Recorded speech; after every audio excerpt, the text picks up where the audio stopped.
Bonsoir tout le monde.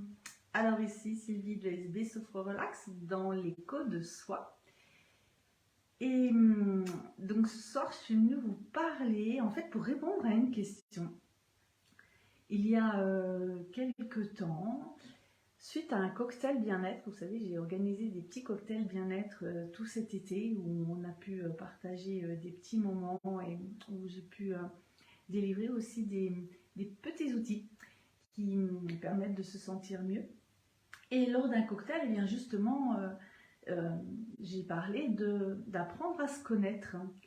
Et suite à ça, eh bien, j'ai une personne qui m'a envoyé un petit mot en me disant « Mais Sylvie, je ne comprends pas très bien, savoir qui on est, c'est quoi exactement ?»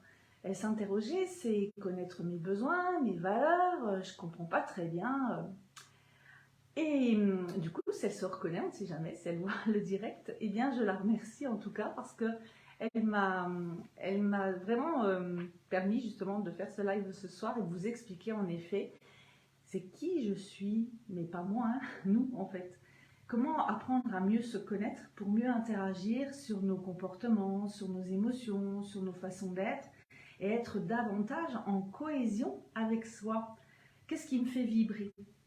Et comment je peux vraiment vivre avec ça le mieux possible, bien sûr.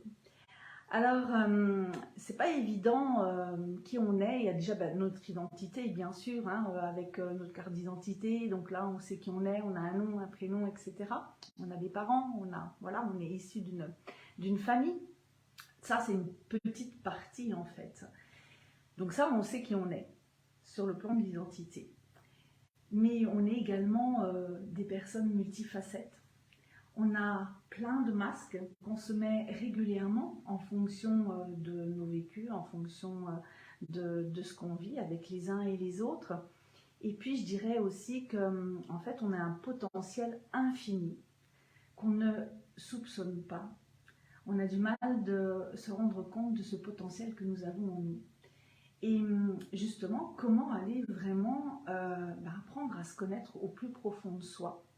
Alors, c'est pas évident de garder le cap, justement, pour apprendre à se connaître, de vivre vraiment en harmonie avec soi, parce que depuis tout petit, eh bien, on a été mis sous les influences des uns et des autres. Déjà, pour commencer, quand on arrive, c'est sous l'influence de nos parents, où là, eh bien, on nous dit ce qu'on doit faire, pas faire, donc comment s'exprimer. Et puis parfois, eh bien, quand on le fait, même enfant, eh bien, soit c'est entendu et c'est ok, ou soit c'est pas du tout entendu par les grands, ou c'est dans l'incompréhension. Et là, on va commencer à fabriquer, notre cerveau, du moins, va commencer à mettre en place des systèmes de protection, va mettre également en place des croyances. Et bien souvent, eh bien, c'est ces croyances qu'on va retrouver beaucoup plus tard et qui nous empêchent d'avancer. Donc ça, c'est une partie qui n'est quand même pas négligeable. Et puis aussi, eh bien, on est un petit peu, même pas mal formaté ou déjà influencé par rapport aux normes, tout simplement, les normes de la société qui nous imposent une certaine façon d'être, les codes de la société qu'on respecte. Et ça, eh bien, toutes ces influences-là, elles vont nous poursuivre. Alors, il y en a certaines, on va s'en débarrasser, on va continuer d'évoluer à son rythme. Et puis, il y en a d'autres eh bien, qu'on va garder. Et en fonction de ce qu'on va garder, eh bien, on va continuer d'évoluer et se dire, et c'est là qu'on va justement peut-être rencontrer des difficultés, surtout si on n'y fait pas attention du tout. Alors, pour vraiment bien se connaître, eh bien, c'est déjà déterminer ce que je veux vraiment et pas ce que je ne veux plus. Ça, c'est un premier point. Vraiment bien se connaître, mais qu'est-ce que je veux? Alors, ce que je veux, c'est sans bien sûr le jugement de mon petit hamster qui va être là en train de me dire mais non, fais pas ceci, fais pas cela, t'as pas le droit. Parce que justement, avant, peut-être qu'on vous a dit ça, t'as pas le droit ou tu ne le mérites pas. Par exemple, quand vous avez été plus petit, ça arrive aussi des enfants qui sont pas toujours, qui bougent beaucoup, et tout de suite on leur dit t'es méchant, t'auras pas ceci, t'auras pas cela. Eh bien, ils vont encoder que quand on est méchant, et c'est pas, pour lui il est méchant. Hein, il peut encoder le fait qu'il soit méchant alors qu'il n'y est pas forcément. C'est juste que quand il était petit, il avait peut-être juste besoin de quelque chose, et pour s'exprimer, ça a été sa façon d'être. Et on a mis un mot, lui il l'a encodé et il l'a raccordé à quelque chose. Mais c'est pas pour autant que c'est une personne qui est forcément méchante. Donc, c'est là où on va pouvoir aller davantage en profondeur, savoir ce que je veux, qui je suis donc, mais surtout aussi choisir, avoir la capacité de choisir en fonction de ses désirs, de ce qui nous fait vibrer. Ça, c'est important aussi. Et tout ça en lâchant les peurs. Parce que souvent, c'est les peurs qui nous empêchent d'avancer. C'est nos croyances limitantes, justement, qui nous empêchent d'avancer. Si je crois que je ne suis pas capable, parce qu'à l'école, par exemple, je prends mon exemple, je n'aimais pas l'école. Voilà, tout simplement, je n'aimais pas l'école et j'ai mis un temps fou dans la vie avant de comprendre que j'avais une capacité d'apprendre, parce qu'on m'avait tellement dit de toute façon que j'étais nulle, que j'étais pas capable d'apprendre, même si j'avais le potentiel, ça on me le disait aussi bien. Mais moi, de mon côté, je me disais, mais attends, passer un diplôme, j'y arriverai jamais. Et j'ai mis des années, avant de passer un diplôme qui soit vraiment reconnu en plus. Et ça m'a vraiment pris énormément de temps, ça m'a pris de l'énergie. Et pour ça, il a fallu que j'aille vraiment apprendre à en connaître davantage. Qu'est-ce qui faisait que je n'aimais pas l'école? Qu'est-ce qui faisait que j'avais peur d'aller me confronter à l'éducation, mais l'éducation, le savoir en fait. Hein.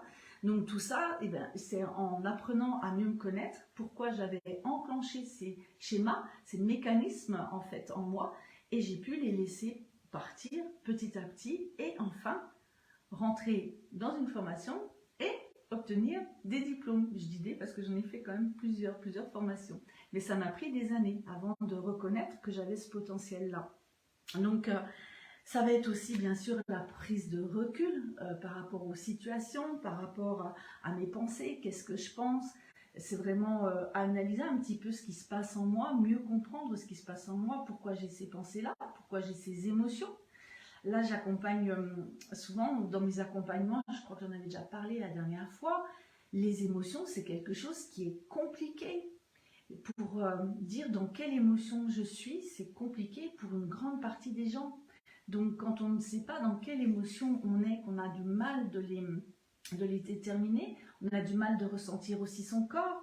Donc, ce véhicule qui nous c'est grâce à lui qu'on est là. Si on n'a pas de corps, on n'est pas là. Donc, grâce à ce corps, eh bien, on va pouvoir justement continuer en prendre soin tout simplement.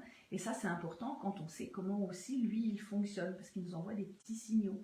Et si on est à l'écoute de ces signaux-là, entre autres avec les émotions, et puis eh bien, on va pouvoir interagir, on va pouvoir comprendre qu'est-ce qui me manque, de quoi j'ai besoin, qu'est-ce qui ne va pas, qu'est-ce que je peux changer et comment je peux le changer. C'est ça qui est très très intéressant. Donc on va passer par là en identifiant un petit peu ce qui se passe à l'intérieur de nous. On va s'observer, on va s'écouter et donc on va pouvoir évoluer, transformer, modifier, changer. Et quand certaines personnes ont la croyance, et ça j'ai eu pendant très longtemps, qu'on ne pouvait pas changer, parce que j'ai toujours été comme ça et je serai toujours comme ça. Eh bien, si je souhaite quand même changer, j'ai cette capacité-là parce que mon cerveau a cette capacité-là. Donc, c'est quelque chose qui est magique en nous. Nous avons vraiment des potentiels illimités. Donc, voilà, mieux se connaître, c'est vraiment plonger, faire un grand voyage à l'intérieur de soi, dans ce merveilleux véhicule terrestre que nous avons. Aller à la rencontre de ses émotions, aller à la rencontre de ses pensées, voir comment je fonctionne, qu'est-ce qui fait que tiens, ça en effet, ça me bloque, je garde ça depuis trop longtemps et j'ai envie vraiment de vibrer, j'ai envie de changer ma vie, j'ai envie de m'épanouir, j'ai envie de m'éclater dans ma vie. Comment je peux faire? Eh bien, c'est ce que je propose dans l'accompagnement one-to-one sur mesure, justement un voyage à l'intérieur de vous pour poser déjà le premier pas, le tout premier pas, pour commencer à juste aller voir ce qui se passe à l'intérieur de vous, vous relier à votre corps, à vos émotions, à vos pensées, à votre manière de pouvoir agir sur ce qui vous convient et ce qui vous convient moins bien. Donc c'est quelque chose que je propose dans cet accompagnement qui est... Donc je vous mettrai le petit lien pour ceux qui sont intéressés. Et puis également, dans les tisanes vervenement, je vous glisserai des petits conseils aussi pour les personnes qui viendront nous rejoindre dans la première tisane vervenement qui aura lieu mercredi 21, veille de l'automne. Nous changeons de saison. Et là aussi, bien, notre corps nous parle, nos émotions nous parlent. Et là, eh bien, comment les écouter? Qu'est-ce qui se passe en moi quand il y a un changement de saison? Est-ce que j'ai toujours la même énergie? Est-ce que je sens que mon énergie se modifie un peu? Comment je suis? Comment j'apprends à être à l'écoute de mon corps? Voilà pour aujourd'hui, donc la connaissance de soi, voyager en soi. Nous sommes vraiment des êtres uniques et merveilleux. Et je remercie les personnes qui regarderont en replay de mettre un petit hashtag replay. Ce sera avec grand plaisir. Et si vous avez des questions à poser, eh bien, vous pouvez les faire dans les commentaires. Je me ferai un plaisir d'y répondre. Belle soirée et à bientôt. Au revoir.